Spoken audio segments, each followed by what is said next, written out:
Selamat datang di Rafik TV. In addition to the title page, abstract, and references, research papers in the hard sciences, such as physics, chemistry, biology, and medicine, and most of the social sciences, follow a structure that consists of 4 basic parts. These are the introduction, methods and materials, results, and discussion sections. This manuscript formatting is the most commonly used by journals and academic bodies, and these parts compose the core of your research paper, indicating to readers where certain types of information can be found, and providing a logical flow that mimics the basic structure of the scientific process. Here you see a diagram and breakdown of the parts of the research paper. As indicated on this diagram, the sections of the paper follow general rules about how information is presented, moving from the general in the introduction to the more specific in the results and methods section, and finally, expanding in the discussion section. In the introduction, the question, "Why did you do this study?" is asked. Next, in the materials and methods, you are asked to answer the question, "How did you do this study?" In the results, you are requested to insert what you found in the study. And finally, in the discussion section, you will discuss what this means, what are the implications to this area of research. Looking in greater detail, the introduction seeks to answer the question, why did you conduct this study? The objectives are to supply background information to allow readers to evaluate the results of present study without referring to previous publications. You also should explain your reasons for conducting this study. For the content of the introduction, you should include a rationale for the study, brief background about the subject, study objectives, and, if pertinent, a review of the literature.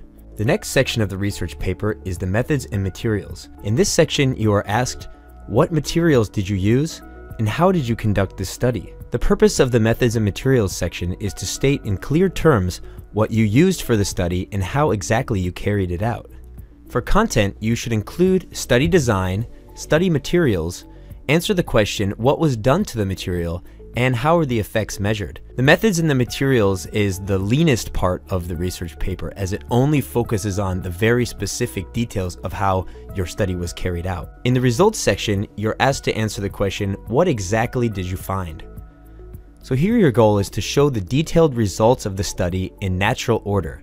You should break these into subsections, similar to you do in the methods section, but with a little bit more explanation of these results.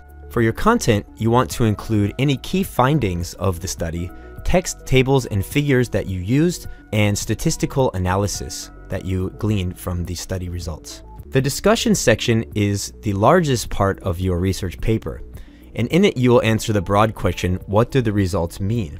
What exactly does this require you to do? Well, your main objective is to explain the overall outcome of the study results on the specific area of study and tell about the wider implications of the research. This means that you will be talking about not only the research for your specific area of study, but if applicable to other research that might be conducted in the future. And therefore, the content will include a restatement of major findings in this area of study, strengths and pitfalls of your study, implications on other future research, any unanswered questions in future research, and a final summary and conclusion. Now, while some models will separate the conclusion from the discussion section, most will say that this is one and the same of the text of your research paper. So the conclusion is basically a final statement, and actually it leads back to your introduction. So the findings that you are looking for in the introduction are shown in your conclusion to the extent that they were found in your study. Please remember to follow the basic IMRD format when composing your research paper unless otherwise instructed. Introduction, materials and methods, results, and discussion.